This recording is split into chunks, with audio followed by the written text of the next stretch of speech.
नमस्कार दोस्तों, आप सभी का स्वागत है आपके अपने YouTube channel study with smart पर। दोस्तों, आपके कक्षा 8 के सभी पेपर कंप्लीट होने वाले हैं। बिल्कुल आपके एक पेपर ही बचा है, वो आपके संस्कृत का। वो आपके 17 मई को होगा। तो 17 मई के पेपर के लिए इंपॉर्टेंट क्वेश्चन लगभग आपको 7 वीडियो उपलब्ध कराए जाएंगे।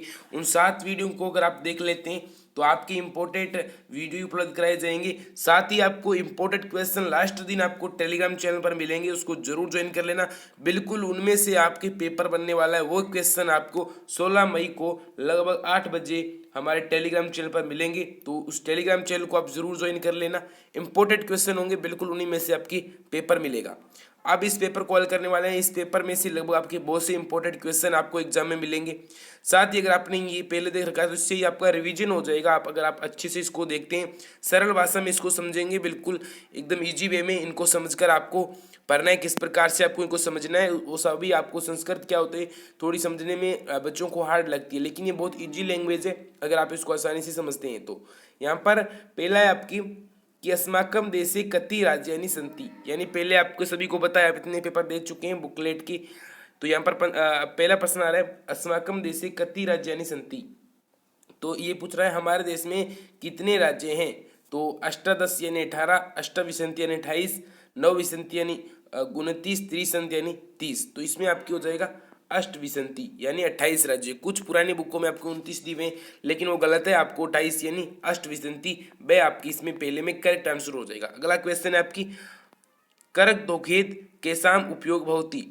तो इसमें आपका जो पहला है ए यानी फलानाम, ब यानी वस्त्राणाम, स आपकी वृक्षाणाम, उदय आपकी धातु नाम। तो इसमें आपका करेक्ट होगा तो वो होगा स यानी वृक्षाणाम, यानी करका दो गेन वर्षाणाम उपयोग भवती। अगला है आपकी विदेही इति क्रियापदे कै लकार, यानी विदेही क्रिया में कौन सा लकार है। ठीक है, तो विदेही क्रिया में कौन सा लकार है आपको बताना है। लट है, लोट है, लड है या फिर विधिलिंग है। तो इसमें विधि लड अंकार है। ठीक है, यानी दय आपके विधिलिंग, इसमें अंकार है, लकार है। ठीक है, तो दय आपकी इसमें करेक्ट आंसर होने वाला है। तो तीसरे में दय आपकी करेक्ट आंसर हो जाएगा। चौथा है आपकी व्यधस्य किन्नाम आसित, यानी वेदाम किन्नाम आसित, उसका क्या नाम था व्यधस्य का। तो उसका नाम था ए यानी चंचल, चंचल उसका नाम था। तो ए आपकी इसमें करेक्ट आंसर हो जाएगा चौथे में। बिल्कुल ऐसे क्वेश्चन है वो आपको 100% मिलेंगे। क्वेश्चन आपको 17 मई के पेपर में। वीडियो को पूरा देखना है। इस चैनल को अभी तक आपने सब्सक्राइब नहीं किया बच्चों, तो जल्दी से इस चैनल को सब्सक्राइब, आज आपको इस चैनल को सब्सक्राइब पक्का करना है। करके ही आपको जाना है। जिन्होंने कर रखा है वो तो बहुत अच्छी बात है, हमारे फ्री स्टूडेंट है जिन्होंने कर रखा होगा। अगला है आपकी पांचवा त्वयं प्रात देवी स्तुतिम करोसी। तो ये जो पार्ट है ये इसमें किसके बारे में बात की गई है। तो पांचों है उसमें आपका करेक्ट आंसर होगा प्रातः। ठीक है, यानी तोम प्रातः देवी स्तुति क्रोसी। ठीक है, तो वह आपकी इसमें करेक्ट आंसर हो जाएगा। संस्कृत को आपको आसान भाषा में ओनली फॉर समझना होता है। यहाँ पर प्रातः दिया हुआ था तो आप आसान भाषा में इसको समझना होता है। अगला आपका छठा क्वेश्चन है। छठा क्वेश्चन है माता माता च पिता च इतमन्यो समास कुरुत, इसमें कौन सा समास है। तो इसमें जो आपकी समास है वो है आपके माता पितरों, यानी वह आपकी इसमें करेक्ट आंसर हो जाएगा। ठीक है, अगला आपकी मतलब इसको आपको समास करना था, समास बताना नहीं था इसमें कौन सा समास में, आपको सिर्फ करना था इसमें कौन सा समास है। अगला आपका सातवां है कि सातवां क्वेश्चन आप देख सकते हैं कि अध्यापक सर्वान प्रेरितवान। तो अध्यापक किसको प्रेरित करता है। तो अध्यापक छात्राणाम छात्रान। तो इसमें आपका जो करेक्ट आंसर होने वाला है सातवीं, तो वो होगा आपकी भय यानी छात्रान। इसमें आपको व्यक्ति का ध्यान रखना है, सभी का अर्थ छात्र ही है, लेकिन छात्रानाम में अर्थ अलग आता है व्यक्ति के हिसाब से, आप देख सकते हैं। तो इस प्रकार से आपको करना है। अगला है आपका आठवां संसार सागरा के कथेते। ठीक है, तो उसको संसार सागर के कथवक्ते। तो आठवें में आपका करेक्ट आंसर होगा तड़ागा यानी बिजली। ठीक है, अगला है नवा संधि विच्छेदम कुरुत। यहाँ पर कुरुत संधि विच्छेद आपको करना है इसका। तो पहला है यद सेव। तो यद सेव का किस प्रकार से संधि विच्छेद होगा मैं आपको यहाँ पर बताता हूँ। तो यद सेव का होगा यदि प्लस सेव। ठीक है, यदि प्लस सेव कुछ इस प्रकार से आपका हो जाएगा बच्चों। ये आपका संधि विच्छेद होगा किसका, कै का। अगर आपके खे को आपको बताते हैं, खे का किस प्रकार से होने वाला है आपके लिए। खे का आपके इस प्रकार से होगा, जैसे कि मैं यहाँ पर आपको करके बताता हूँ। जैसे कि ये अधुनेव है, तो अधुनेव का किस प्रकार से होगा, अधुना प्लस एव। ठीक है, अधुना अधुना प्लस एव, इस प्रकार से आपका ये संधि विच्छेद है वो आपकी हो जाएगा। अगला क्वेश्चन है आपकी 10वां प्रश्न आपके। ठीक है, सर्वनाम युक्त पद चुनेतु, यानी इसमें सर्वनाम वाला पद कौन सा है वो आपको चुनना है। इसमें सर्वनाम पद कौन सा है, यानी इसमें सर्वनाम किसे कहते हैं, संज्ञा के स्थान पर प्रयुक्त होने वाले शब्दों को हम सर्वनाम कहते हैं। तो यहाँ पर इसमें सर्वनाम शब्द कौन सा है वो आपको बताना है। जैसे कि पहला है शालीना भारत जनता अहम, तो भारत की जनता जो क्या है शीतल है यानी शालीन है। तो इसमें अहम, अहम में है, उस अहम का अर्थ होता है मैं, तो अहम इसमें क्या है सर्वनाम पद है। तो पहले में आप लिखोगे, पहले में आप क्या लगा कर लिखोगे इस प्रकार से, आपकी आप क्या लगाकर पहले में लिखोगे इस प्रकार से कि जैसे कि आप यहाँ पर लिखोगे पहले में कै में आ जाएगा आपकी अहम, ठीक है, अहम आपके करेक्ट आंसर हो जाएगा। दूसरे आपके ख में क्या आएगा, तो मम गीते मूर्त सम जगत, तो मम यहाँ पर आपका करेक्ट आंसर हो जाएगा। तो ख में आएगा, ख में इस प्रकार से लगा के आप लिखोगे मम, ठीक है, मम हो जाएगा। तो इस प्रकार से ये दोनों हो गए। सर्वनाम पद में आपको जो शब्द है आपको यानी संज्ञा के स्थान पर प्रयुक्त होने वाले शब्द है। जैसे कि अभी मैं पढ़ा रहा हूँ, तो वह पढ़ा रहा है, उसका नाम नहीं आया है, वह पढ़ा रहा है, तो वह क्या हो गया, वह एक सर्वनाम शब्द हो गया। क्या हो गया, सर्वनाम हो गया। तो ये आपके इस प्रकार से कवर करनी है। अगला आपकी धातु प्रत्यय च लिखित, यानी धातु और प्रत्यय इसमें आपको लिखने हैं। तो इसमें कौन सी धातु होगी वो आपको लिखनी है। तो इसमें धातु कौन सी होगी बच्चों, इसमें करणीयम, तो करणीयम में कौन सी धातु होगी आपको यहाँ पर बताना है। तो करणीयम में धातु होगी और प्रत्यय आपको लिखना है। तो करणीयम में पहले बात करते हैं, तो इसमें कौन सी धातु होगी, कर प्लस प्रत्यय कौन सा होगा, प्रत्यय होगा आपकी अनियर, अनियर प्रत्यय हो जाएगा। उसके बाद अगला है क्रय प्लस अनियर, यानी क्रय तो आपकी इसमें धातु हो गई और प्रत्यय आपका अनियर हो गया। इस प्रकार से आपको चुनना है। अगले की बात करते हैं, तो अगला है आपकी कृत्वा, तो कृत्वा में धातु तो होगी आपकी क्रय, वो क्रय थी और ये क्रिय थी, क्योंकि इसमें आप देख सकते हैं री की मात्रा लगी हुई है, प्लस आपका प्रत्यय कौन सा है, तो प्रत्यय आपके कत्वा, ठीक है, कत्वा प्रत्यय इसमें। अब आप देख सकते हैं ये तो यहाँ पर आपकी हो गया प्रत्यय, ठीक है, ये तो आपके प्रत्यय हो गया और ये आपके वह धातु, ठीक है, इस प्रकार से आपकी। तो ये आपने आई होप अच्छी तरीके से समझ लिए होंगे। अब आगे के प्रश्नों को हल करते हैं। तो यहाँ पर आपका 12वां प्रश्न है, समुचितानि पदापि चित्वा रिक्तिस्थान पूरयत, यानी इनमें आपको रिक्तिस्थान जो मंजूषा आपको दिए गए इनमें से आपको रिक्तिस्थान भरने समुचित पदों को लेकर। पहला है छात्रा पुस्तकानि विद्यालयम गच्छन्ति, तो इसमें क्या होगा, तो छात्रा पुस्तकानि यानी वो छात्र है वो पुस्तकालय से पुस्तक ग्रहण कर रहा है, ठीक है, रच नहीं रहा, रच यानी बना रहा है, गृहत्वा हो जाएगा, यानी इसमें आपकी गृहत्वा हो जाएगा। किस प्रकार से, इस प्रकार से आपको लिख देना है, यहाँ पर शब्द आपको यहाँ पर मिल जाएगा। दूसरा है मम मनसी एका वर्तते, मेरे मन में एक है क्या, जिज्ञासा, ठीक है, आपके इसमें दोनों में आपके पहले पहले सही होंगे, ठीक है। अब बात करते हैं 13वां क्वेश्चन है आपकी अधोलिखित पदानी आद्वितीय वाक्यानि रचित, ठीक है, तो इसमें आपको लिखना है 13वां प्रश्न है आपकी अधोलिखित पदानी आगत्य वाक्य रचित।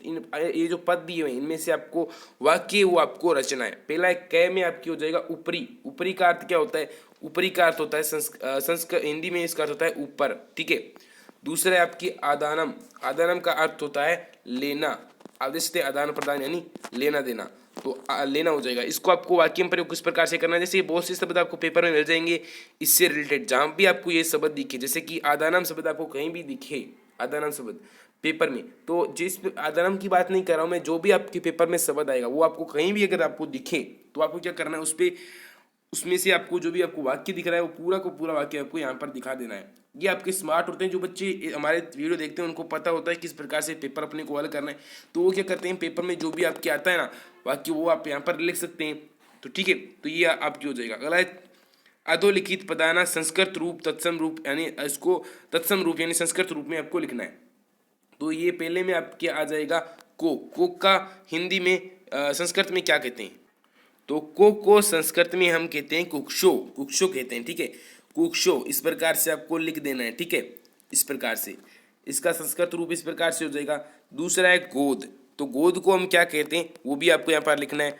तो गोद को हम कहते हैं संस्कृत में, गोद को क्या कहते हैं, तो ये भी आपको याद रखना है, गोद को हम क्रोडे कहते हैं, संस्कृत में क्रोडे कहते हैं। अगला क्वेश्चन है आपकी 15वां क्वेश्चन, कै सतमे विशेषण पद दत्तम, आपको इनको मिलान करना है, कै जो कै स्तंभ दिए गए और कै स्तंभ इनको आपको सारणी का आपको मिलान करना है अच्छी तरीके से। तो 15वें में आपको मिलान करने के लिए पहले का मिलान किससे होगा, स्वस्थता, स्वस्थता क्या थी, स्वस्थ क्या होता है, तो स्वस्थ होती है एक आपकी यहाँ पर पुत्री उसकी, ठीक है। महत्वपूर्ण, महत्वपूर्ण गोष्ठी हो गया। जगनम्यम, तो जगनम्यम आपकी हो गया कृत्यम। क्रीडंती, तो वो है कि मनोदशा हो गई, ठीक है। तो इस प्रकार से नहीं सॉरी यहाँ पर आपको बताते हैं, दोबारा इसको मिलान करते हैं। स्वस्थता का हो जाएगा मनोदशा, महत्वपूर्ण का गोष्ठी, जगने का कृत्यम और क्रीडंती का पुत्री, यानी उसकी पुत्री खेल रही थी। तो इस प्रकार से आपको इसका मिलान करना है। अगला आपके 16वां अधोलिखिताना पदा, लिंग व्यक्ति और वचन आपको इनमें लिखने। इनमें आपको लिंग व्यक्ति और वचन आपको बताते हैं। पहला है धुलिम।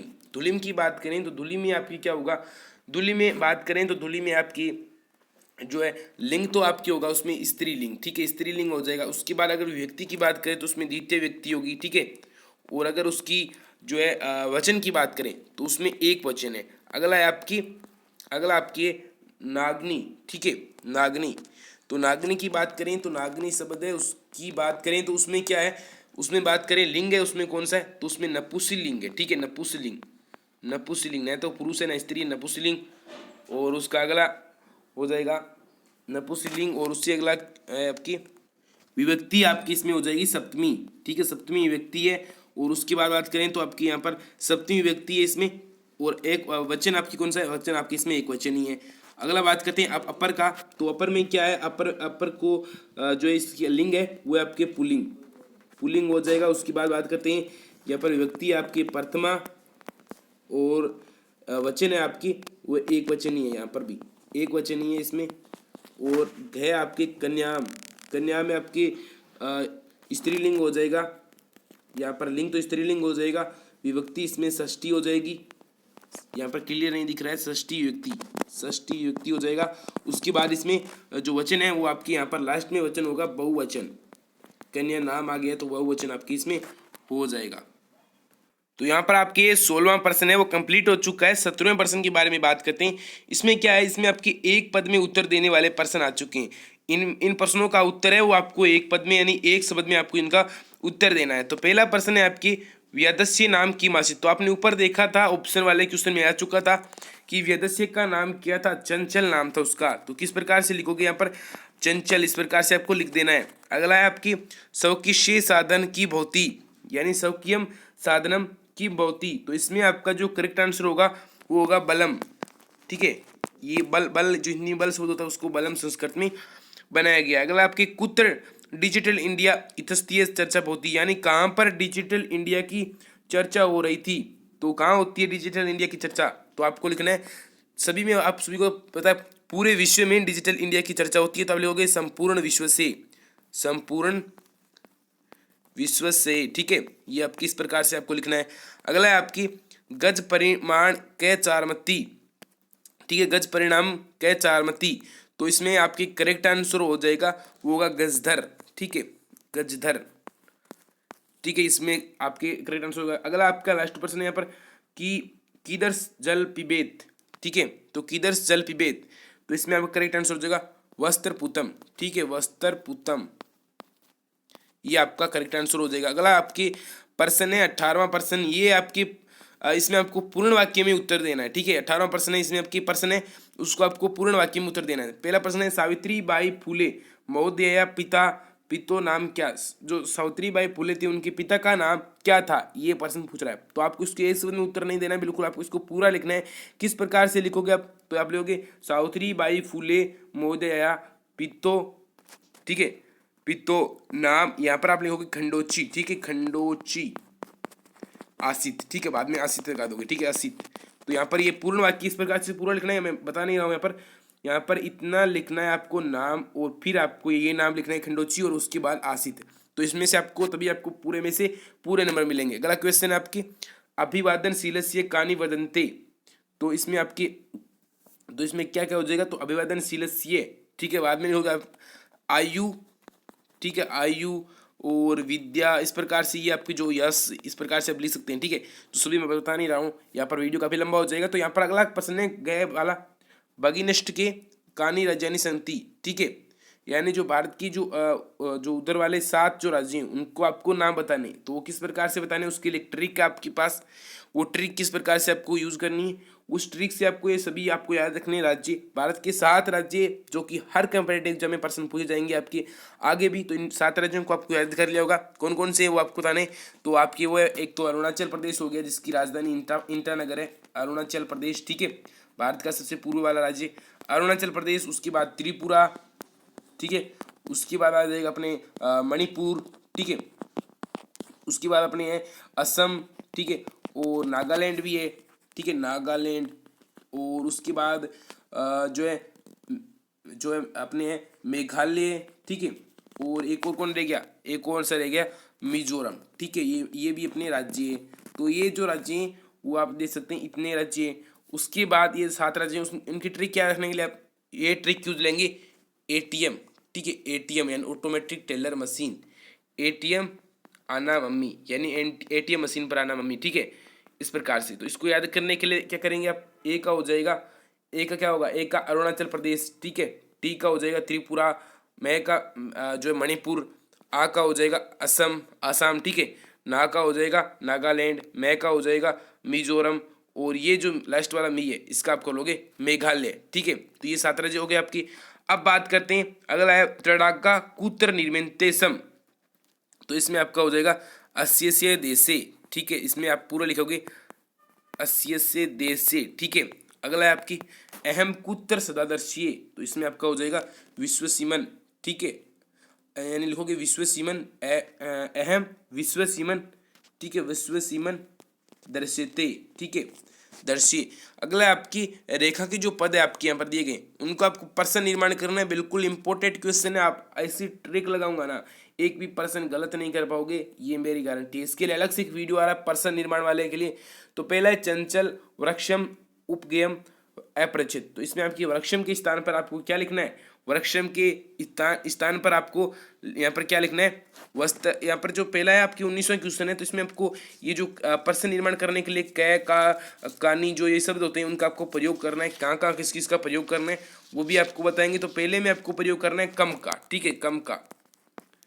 दूसरा है आप इनके आपको क्या करना होगा, इनके अर्थ जानने होंगे कि कम का अर्थ क्या होता है, कै का अर्थ क्या होता है, केसाम का अर्थ क्या होता है, कस्मात का अर्थ क्या होता है, कस्य का अर्थ क्या होता है, कस्या का अर्थ क्या होता है। तो ये आपको अलग से इनके लिए वीडियो आने वाला है, तो चैनल को जरूर सब्सक्राइब करके रख लेना। आपकी जैसे वीडियो आएगी तो आपके पास जल्दी से आ जाएगी। लाइव भी ला सकता हूँ मैं, दोनों में से कोई भी वीडियो भी आ सकता है और लाइव भी मैं आ सकता हूँ। अगला है इसमें चंचल वृक्षम, तो वृक्षम के स्थान पर आपको कम लिख देना है। अगला है आपके मानवा वृक्षाणाम छायाम वीरमंती। तो ये मैं बताता हूँ आपको, वाक्य है ना ये वाक्य वो आपको पूरा लिखना है। जैसे कि चंचल है तो आपको यहाँ पर लिखना है चंचल कम उपगम्य अपरिचित, ये पूरा वाक्य आपको लिखना है। अगर आपके ख में बात करते हैं मानवा वृक्षणाम छायाम विरमंती, तो इसमें आपके जो ख है उसमें आपका हो जाएगा केसाम।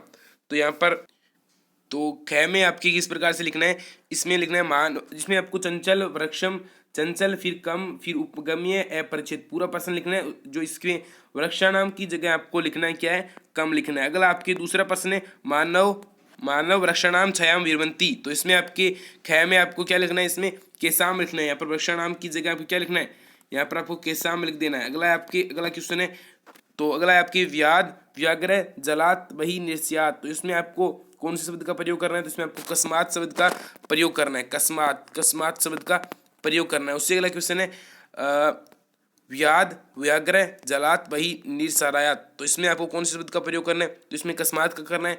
उसके बाद व्याघ्र लोमिस्काय निखिला कदा कथाम नैवेद्यम, तो इसमें आपको प्रयोग करना है वो है कस्य का प्रयोग करना है। उसके बाद अगला क्वेश्चन है व्याघ्र नदा जलेन वेदेशीय पिपासम, यानी वो नदी के किनारे चल पी रहा था, उसमें आपको कस्या का प्रयोग करना है, कस्या, ठीक है, पांचवें में कस्या का प्रयोग करना है। तो ये आपकी कुछ प्रश्न निर्माण वाले प्रश्न थे। अब आपके जो प्रश्न आ रहे हैं 20वां प्रश्न है, ये जो मंजूषा इनके आधार पर आपको वाक्य लिखने हैं। तो इनमें ये शब्द जहाँ भी आपको पेपर में मिलते हैं, छात्र से संबंधित, छात्रा से, या फिर ग्वाश्य श्यामपट्ट यानी बोर्ड से संबंधित, घटिका यंत्र यानी घड़ी से संबंधित, ये जो शब्द नहीं भी मिलते हैं पेपर में आपको, उनके शब्द के आगे जो भी वाक्य होता है वो आपको मान लो यहाँ पर मंजूषा में व्याघ्र शब्द आया होता, तो व्याघ्र से संबंधित जो भी यहाँ पर आपको शब्द मिला है व्याघ्र नदा जलेन, इस प्रकार से जो शब्द मिल रहा है ये शब्द आपको लिख देना था पूरा वाक्य आपको। इससे आपको पूरे 6 नंबर के प्रश्न आपको मिलेंगे।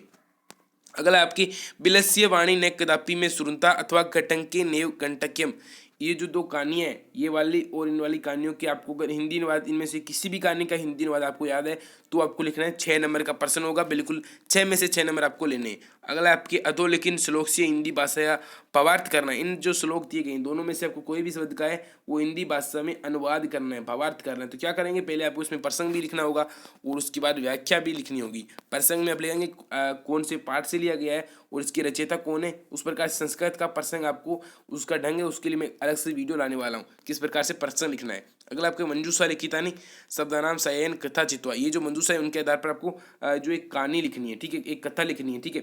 जैसे कि ऊपरी प्रस्थखंडनाम जलार्थ घटम संतोष सवलिपम पिबती त्रसींत, यानी एक प्यासे के बारे में कहानी लिखी गई है। तो ये आपको पूरा इसके बारे में कहानी लिखनी है। 6 नंबर का प्रश्न होगा, बिल्कुल नहीं छोड़ना है। अगला आपके 3 दिवसीय शोकार्थम प्रधानाध्यापक प्रार्थना पत्र, तो प्रार्थना पत्र जितने भी है ना वो आपको अलग से वीडियो लेकर आने वाला हूँ, उसमें आपको मिल जाएंगे। प्रार्थना पत्र संस्कृत में जितने इंपॉर्टेंट हो सकते हैं 8वीं में, उन सभी के लिए लाने वाले वीडियो। तो यह इसमें आपको 2 दिन के अवकाश के लिए प्रार्थना पत्र लिखना है, तो आप आराम से लिख सकते हैं, सभी ने याद किया होगा। मंजूषा लिखिताना शब्दानाम सयन निबंध लिखन कुरुत, इसमें आपको ये जो मंजूषा के आधार पर आपको निबंध लिखना है। विद्यालय पर आपको ये मंजूषा दिए गए हैं, अस्माकम विद्यालय, यहाँ पर छात्र छात्र कितने, अध्यापक कितने, आप 8वीं कक्षा में पढ़ते हो और यहाँ पर कितने छात्र हैं, लगभग 200 छात्र हैं, इस प्रकार से आपको लिखना है। अगर आपकी या फिर आप उद्यानम के बारे में लिखते हैं तो विद्यालय के समीप एक उद्यानम है, उस प्रकार से, ठीक है, वहाँ पर वृक्ष बहुत है और पक्षी भी बहुत होते हैं। पुष्प के बारे में क्या लिखना है, आपकी राय क्या राय है, वहाँ पर कितने पुष्प खिल रहे हैं, भ्रमण करने के लिए कौन कौन आते हैं। तो इस प्रकार से आपका ये पेपर आपकी इस प्रकार से होने वाला है। तो ये जो पेपर है वो मैंने पूरा आपको बता दिया, इसमें से इंपॉर्टेंट क्वेश्चन है वो भी आपको अच्छे तरीके से हल करने, यही क्वेश्चन आपके पेपर में आ सकते हैं और क्वेश्चन काफ़ी ज़्यादा क्वेश्चन मिल सकते हैं। तो इस पेपर को आपने अच्छी तरीके से आई होप कर लिया होगा। तो मिलते हैं अगले वीडियो में, तब तक के लिए जय हिंद जय भारत।